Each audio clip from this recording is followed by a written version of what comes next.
கிறிஸ்துவுக்குள் பிரியமுள்ள சகோதர சகோதரிகளே, பலந்தரும் தெய்வன் எபிசோட் 1880 கர்த்தரை துதிக்கிறேன், மகிமைப்படுத்துகிறேன். இந்த நாளிலும் எரேமியா 3 அதிகாரம் 22வது வசனம், சீர்கெட்ட பிள்ளைகளே திரும்புங்கள், உங்கள் சீர்கேடுகளை குணமாக்குவேன் என்றார்.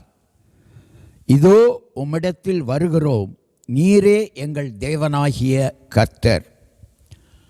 ஆண்டவர் வழிதவறி நடக்கிற பிள்ளைகளுக்கு போதிக்கின்ற காரியம், சீர்கெட்ட பிள்ளைகளே, வாழ்க்கையில் தரிகட்டு வாழ்கின்ற பிள்ளைகளே, அக்கிரமத்தோடு வாழ்கின்றவர்களே, கர்த்தரிடத்தில் திரும்புங்கள் என்று அழைக்கிறார்.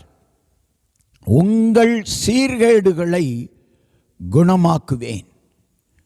நீங்கள் வழிதவறி போகிற காரியங்களில் நான் ஆலோசனை சொல்லி உங்களை திருப்பி நல்ல வழியிலே நடத்துவேன் என்று சொல்லி கர்த்தர் சொல்லுகிறார்.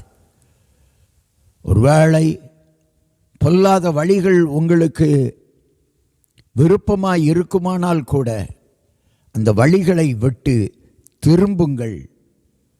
உங்கள் வழிகள் உங்கள் சீர்கேடுகளுக்கு காரணமாய் இருக்கும் என்பதை மறந்து விடாதிருங்கள். எனவே சீர்கேடுகளை விட்டு திரும்புங்கள். ஆண்டவர் உங்கள் சீர்கேடுகளை எல்லாம் சரி பண்ணி உங்களை ஆசீர்வாதமாக வைப்பார். கண்களை மூடி ஜெபிக்கலாம். எங்களை நேசிக்கிற நல்ல தகப்பனே, இன்றைக்கு யார் யார் வழிதவறி போய் வாழ்ந்து கொண்டிருக்கிறார்களோ, அக்கிரமத்தோடு பாவத்தோடு வாழ்ந்து கொண்டிருக்கிறார்களோ, அவர்கள் எல்லாரையும் நீர் அழைத்து, இயேசுவே அவர்கள் மனம் திரும்ப உதவி செய்யும்படியாய் ஜெபிக்கிறோம்.